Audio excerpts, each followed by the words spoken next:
बात करेंगे पश्चिम बंगाल की। जी हां, देखिए पश्चिम बंगाल में पहले चरण के चुनाव के लिए प्रचार का आज आखिरी दिन है। सियासी पार्टियां एक दूसरे पर लगातार बयानों से माहौल गर्म किए हुए हैं। लगता है कि बंगाल का सियासी संग्राम अभी थमने वाला नहीं है। ममता बनर्जी की आज 3 रैलियां हैं, जबकि बीजेपी की तरफ से मिथुन चक्रवर्ती ने चुनाव प्रचार की शुरुआत कर दी है। और जब से मिथुन चक्रवर्ती बीजेपी का उन्होंने दामन थामा, तब से इंतजार हो रहा था कि वो कब चुनावी मैदान में प्रचार करने के लिए उतरते हैं। और आज पहले चरण के चुनाव की अगर बात करें तो प्रचार का आखिरी दिन है और मिथुन चक्रवर्ती चुनावी मैदान में उतर गए हैं प्रचार करने के लिए। आज चुनाव प्रचार में अभिनेता मिथुन चक्रवर्ती की एंट्री हो ही गई। बांकुड़ा के सालतोड़ा में मिथुन ने रोड शो किया। 7 मार्च को पीएम मोदी की रैली में मिथुन बीजेपी में शामिल हुए थे और तब से ये कयास लगाए जा रहे थे कि मिथुन चक्रवर्ती कब बीजेपी के लिए चुनाव प्रचार करने के लिए उतरेंगे। हालांकि मिथुन ने खुद मंच से भी कहा था कि वो बहुत जल्द उतरेंगे और धूम धड़ाके के साथ उतरेंगे। और आज कुछ ऐसा ही रोड शो उन्होंने किया सालतोड़ा में। और ये तस्वीरें हम आपको दिखा रहे हैं। मिथुन चक्रवर्ती जब रोड शो करने के लिए वहां पर पहुंचे थे, बड़ी संख्या में लोग उनको वहां पर देखने के लिए इकट्ठा भी हो गए।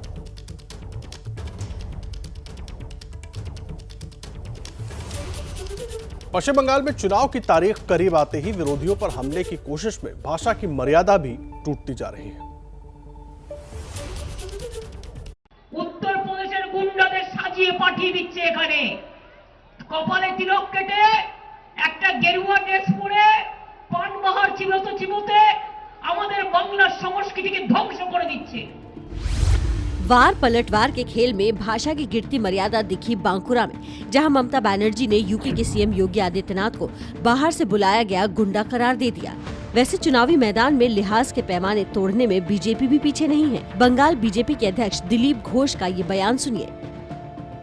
प्लास्टर काटा হয়ে গেল, প্রেম ব্যান্ডেজ বাঁধা হয়ে গেছে আর পা তুলে তুলে সবাইকে দেখাচ্ছেন। শাড়ি পরে আছেন, একটা পা ঢাকা একটা খোলা, এরকম শাড়ি পরতে দেখিনি। যদি পাটা বার করে রাখবেন, শাড়ি কেন বারমুড়া পরতে পারেন, তাহলে পরিষ্কার দেখা যায়। पुरुलिया की रैली में ममता पर निशाना साधने की होड़ में दिलीप घोष महिला के सम्मान को ताक पर रख बैठे, तो टीएमसी ने इस बयान को महिलाओं के सम्मान से जोड़ने में देर नहीं लगाई। दिलीप घोष को छोड़कर किसी और से इस तरह की बातों की उम्मीद नहीं की जा सकती। एक महिला मुख्यमंत्री के बारे में इस तरह के शब्दों से पता चलता है कि बीजेपी महिलाओं का सम्मान नहीं करती है। 2 मई को बंगाल की माताएं बहनें सम्मान का जवाब जरूर देंगी। बंगाल में 8 चरण में चुनाव होने हैं। आज पहले चरण के लिए प्रचार का आखिरी दिन है। प्रचार के दौरान जिस तरीके से भाषा की मर्यादा टूट रही है, उससे आने वाले दिनों में और तीखी बयानबाजी होने की आशंका जताई जा रही है।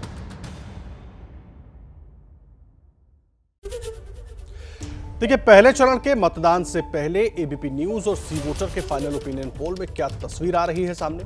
जिन 5 राज्यों में मतदान होने हैं, वहां कौन सी पार्टी बढ़त लेती नजर आ रही है, आपको वो दिखाते हैं।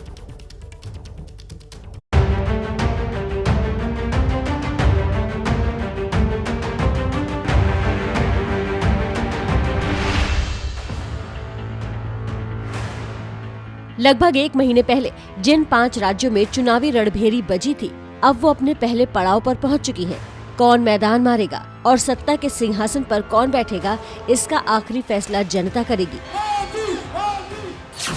लेकिन एबीपी न्यूज और सी वोटर के फाइनल ओपिनियन पोल के मुताबिक बंगाल की 294 विधानसभा सीटों में ममता बनर्जी के खाते में 152 से 168 सीटें जाती दिखाई दे रही हैं। बीजेपी को 104 से 120 सीटें मिलने का अनुमान है, जबकि कांग्रेस और लेफ्ट के गठबंधन को 18 से 26 सीटें मिल सकती हैं। ओपिनियन पोल में सरकार भले ही दीदी बना रही है, लेकिन जनता का भरोसा बीजेपी के साथ भी कम नहीं है।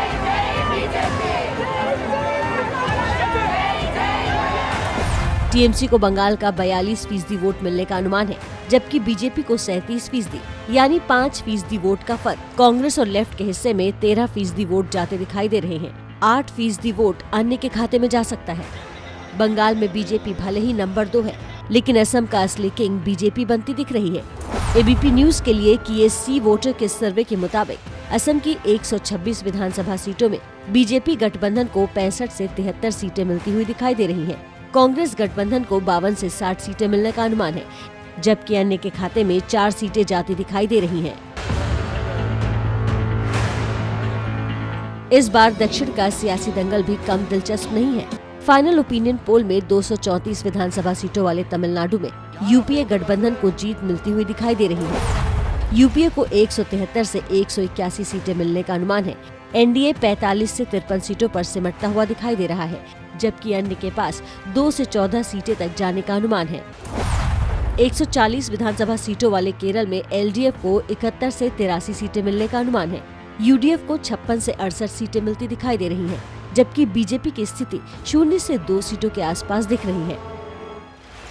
चुनावी महासमर के 5वें राज्य का नाम है पुदुचेरी। फाइनल ओपिनियन पोल में 30 सीटों वाले पुदुचेरी में सत्ता की चाबी एनडीए गठबंधन के पास जाती दिख रही है। यूपीए को 7 से 11 सीटें मिल सकती हैं। एनडीए 19 से 23 सीटों के साथ बहुमत हासिल करने की स्थिति में दिख रहा है।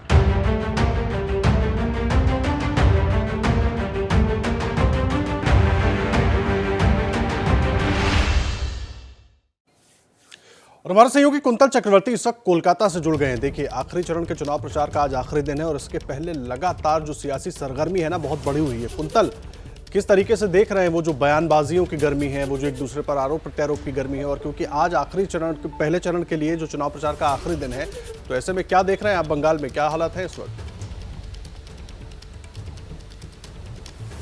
देखिए, फिलहाल तो मैं बांकुरा की तरफ जा रहा हूं, जहां गौतम गंभीर कुछ ही देर बाद दोपहर 1 बजे से रोड शो करने वाले हैं। यहाँ टेम्परेचर जो है लगभग 40 के आसपास है, और जो बड़े नेता भी हैं वो दिन में अगर 4 रैली रोड शो करते हैं तो संतुलन ठीक ठाक रखना भी आसान नहीं है, क्योंकि चुनाव सामने है और इतना ज़्यादा मेहनत सबको करना पड़ रहा है। यहाँ एक डिस्ट्रिक्ट से दूसरे डिस्ट्रिक्ट, वहाँ से तीसरे डिस्ट्रिक्ट जाना पड़ रहा है। रोड शो रैली, इतने गर्मी में संतुलन ठीक ठाक रखना भी आसान नहीं है, और कई बार ऐसा हो रहा है कि भाषा की मर्यादा इस वजह से खो रही है। लेकिन बाद में वही नेता को लग रहा है शायद उन्होंने सही नहीं बोला।